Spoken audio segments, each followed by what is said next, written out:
On the morning of October 25th, 1854, approximately 2,500 Russian cavalry soldiers, heavy dragoons and Cossacks, who were among the most feared horsemen on the planet, began moving at a trot, and then a canter, and then a full gallop across the valley of Balaclava in the Crimean Peninsula, with sabers drawn and the ground shaking beneath thousands of hooves, bearing down on what appeared to be the only obstacle standing between them and the British supply base that kept the entire army in Crimea alive. That obstacle was 550 Scottish Highlanders of the 93rd Sutherland Regiment, standing on a low ridge with no fortifications, no artillery support, nowhere to run and nowhere to hide, positioned in a formation so impossibly thin that every Russian officer watching the charge develop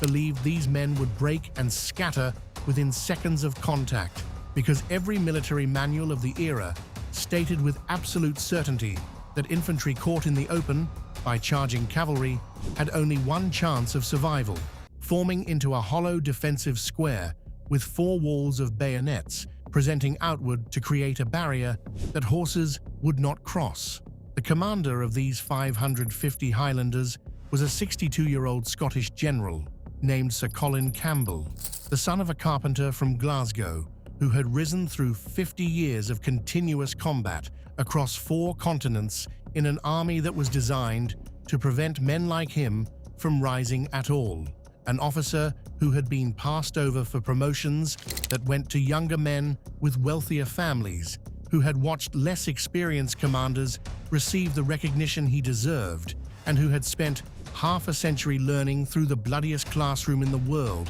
exactly what made soldiers hold or break under impossible pressure. As the Russian cavalry thundered closer and the Highlanders watched death approaching at 30 miles per hour, Campbell made a decision that defied every piece of conventional military wisdom, a decision that would be reported back to London in dispatches that electrified the nation and that would change forever the way infantry tactics were understood, creating a moment so extraordinary that a war correspondent watching from the hills above would describe what he saw in a phrase that has never died and that would define this battle for the next 170 years. Colin Campbell was born on October 20th, 1792, in the city of Glasgow, Scotland, the son of John MacIver, who was a carpenter by trade, a decent and hard-working man, but not a wealthy one, and the family lived modestly in circumstances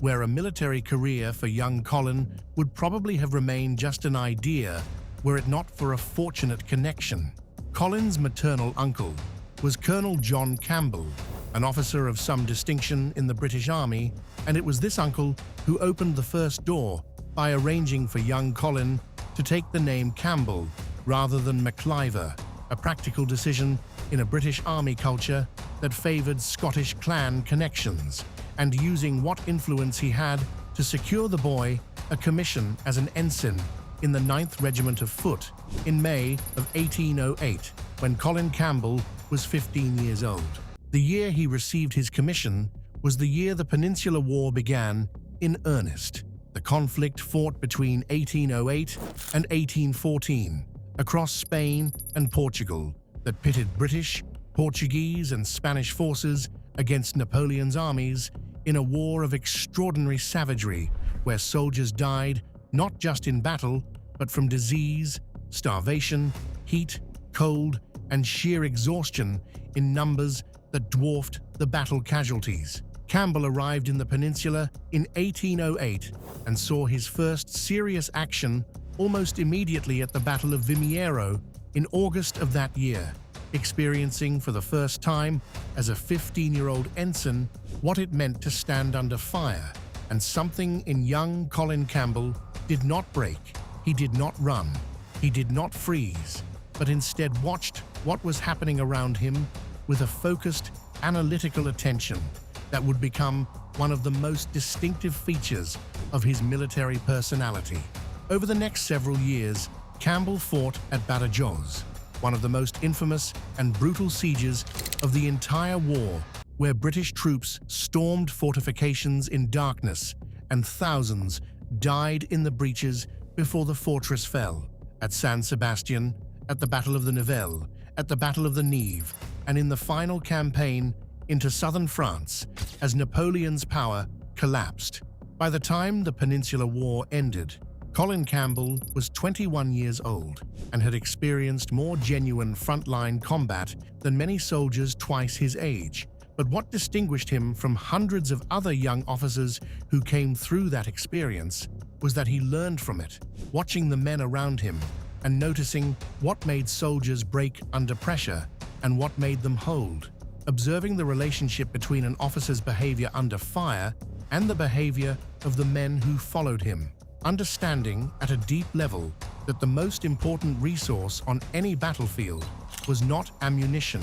or artillery or numerical strength, but human confidence. After the Peninsular War, Britain went through a military drawdown that was brutal in its consequences, as Napoleon's defeat meant the enormous expansion of the British Army reversed rapidly, and officers were placed on half pay without jobs, while competition for active commands became fierce. It is essential to understand the purchase system that governed the British Army during this period, because it explains why Colin Campbell's story is so remarkable. As British Army officers' commissions could be bought and sold, meaning a wealthy man could purchase a lieutenancy, then a captaincy, then a majority, then a lieutenant colonelcy, rising through the ranks not on merit or experience, but on his ability to pay, with a lieutenant colonelcy in a prestigious regiment costing more than £6,000, an astronomical sum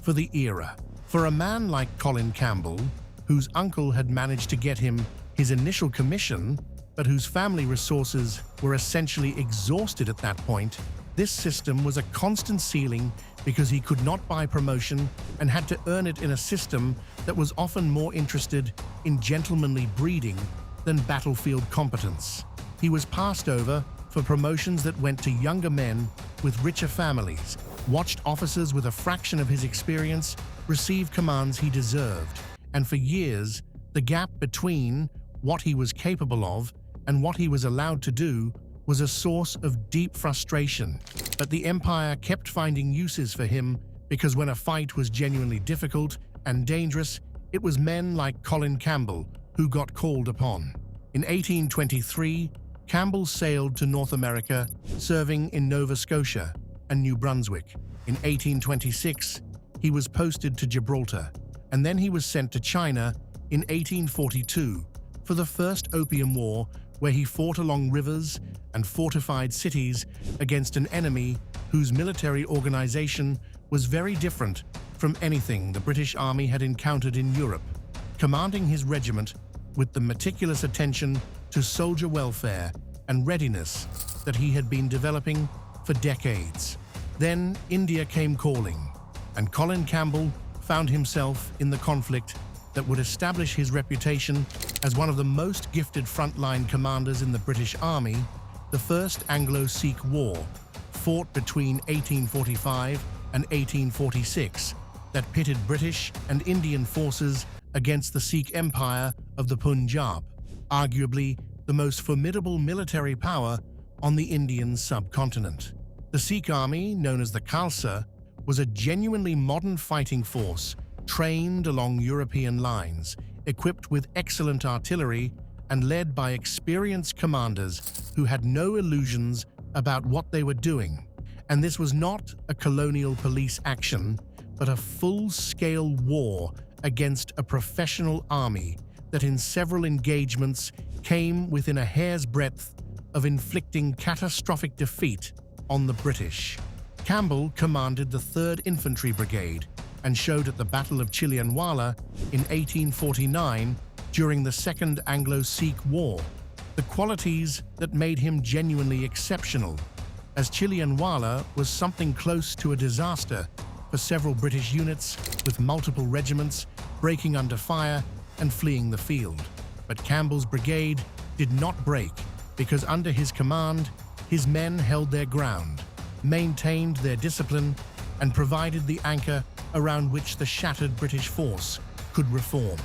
What did he do to achieve this? He led from the front, not recklessly, but visibly present, at the point of maximum stress, where his men could see him and where his calmness was a physical, observable fact, rather than a rumor, because when a soldier is standing in a line with smoke obscuring the enemy and the sounds of the wounded filling the air, the most powerful counter to the urge to run is the sight of his commanding officer standing still, looking composed, not running. Campbell was also meticulous about soldier preparation and maintenance in a way that was unusual for his era, caring in a practical and detailed way about whether his men had adequate food, footwear, medical care, and rest, not from sentimentality, but from cold military logic that soldiers who are properly fed, shod, and rested will fight harder and more reliably than soldiers who are hungry, exhausted, and suffering from preventable ailments. He was promoted to Major General in 1847 and knighted as Sir Colin Campbell in recognition of his service in the Sikh Wars, reaching his mid-50s as the slow grind of advancement through a system stacked against him began giving way to genuine recognition, though the battle that would truly make his name was still ahead. The Crimean War began in 1853 and became a full British military commitment in 1854, a conflict born of complex great power rivalry and fought on the Crimean Peninsula against Russia that exposed the British Army's organizational failures in the most brutal manner imaginable, with catastrophic logistics, appalling medical provision, and high command that was in several cases almost comic in its incompetence if the consequences had not been so lethal. Into this chaos, at age 61, came Sir Colin Campbell, given command of the Highland Brigade comprising the Black Watch, the 79th Cameron Highlanders, and the 93rd Sutherland Highlanders, superb fighting troops who in Campbell found a commander who understood them as few others did. The Battle of Alma in September 1854 was the first major clash, and it was here that Campbell first demonstrated what his Highlanders were capable of, as the Russian positions on the heights above the Alma River were formidable, and the initial British attacks were costly and confused. But when the Highland Brigade went in, they did so with a precision and steadiness that electrified observers. Campbell had trained them, drilled them, and infused in them his absolute conviction that disciplined, controlled movement under fire was more effective and ultimately safer than the charging, screaming rushes that fear and aggression produced in less prepared troops, and they took the heights in a way that struck professional observers as almost uncanny in its controlled execution. On the morning of October 25, 1854, the strategic situation was one of developing crisis as a large Russian force had sortied from Sevastopol and was moving against the British supply base at Balaclava, the harbour that kept the entire British Army in Crimea alive, and the 93rd Sutherland Highlanders, under Campbell's direct command, were positioned on a low ridge, defending the direct route to Balaclava with orders to hold that ridge at all costs. The Russian cavalry force that turned toward Campbell's position was approximately 2,500 strong, heavy dragoons and Cossacks moving at the trot and then the canter, confident in their numbers and accustomed to infantry squares, breaking before determined cavalry charges. The orthodox military response to a cavalry attack in this period was to form square, a hollow formation of infantry with four sides of bayonets, presenting outward that was effective against cavalry because horses will not charge into a solid wall of steel. But Campbell chose not to form square and instead kept his Highlanders in their two-deep line, thin and exposed, giving them maximum firepower at the cost of conventional cavalry protection.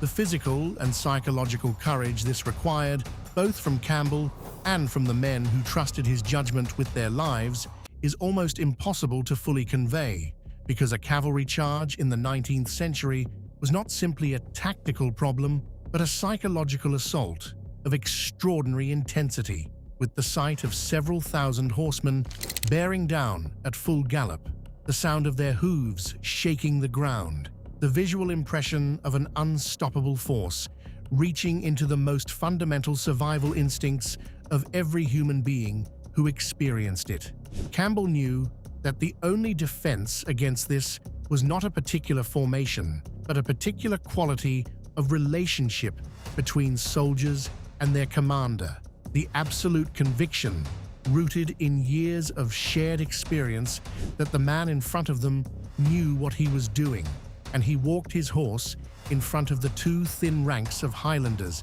and told them in plain language that there would be no retreat, that every man would die on this ground before a Russian passed through their line, and then he sat his horse and waited. The Russian cavalry came within rifle range, and the 93rd Sutherland Highlanders, in their two-deep line, opened fire with a disciplined, measured, devastating precision that a less prepared regiment could not have produced under those circumstances, and the Russian cavalry wavered as their horses began to swerve, and the first volley tore through the leading ranks. The second volley completed what the first had begun, and the charge slowed, checked, faltered, and then, to the astonishment of every observer watching from the surrounding hills, it turned as the Russian cavalry withdrew from a position they had expected to overrun in minutes, stopped by 550 men, holding ground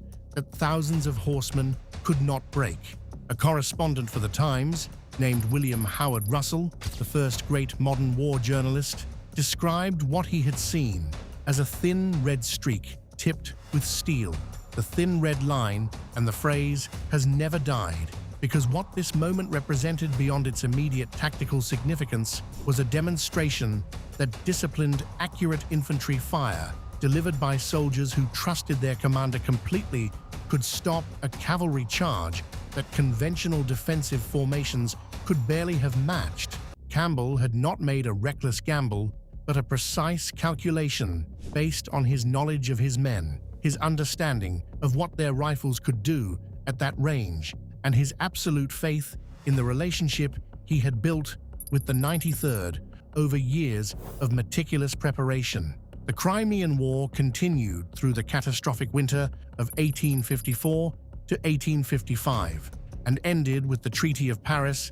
in March 1856, and Campbell returned to England with an enhanced reputation, but still without the truly senior command his abilities deserved at age 63. Then in May 1857, India exploded with the Indian Mutiny, a rebellion that began with mutinies among sepoy troops and rapidly expanded into a wider uprising across large parts of northern and central India. And the most dramatic episode was the siege of the Lucknow Residency, where a British garrison held out for months under constant attack. Campbell was appointed Commander-in-Chief India in July 1857 and sailed immediately for the subcontinent, arriving in Calcutta in August to take command of a campaign of extraordinary scope and complexity. His first objective was Lucknow, and he assembled 5,000 troops with methodical thoroughness,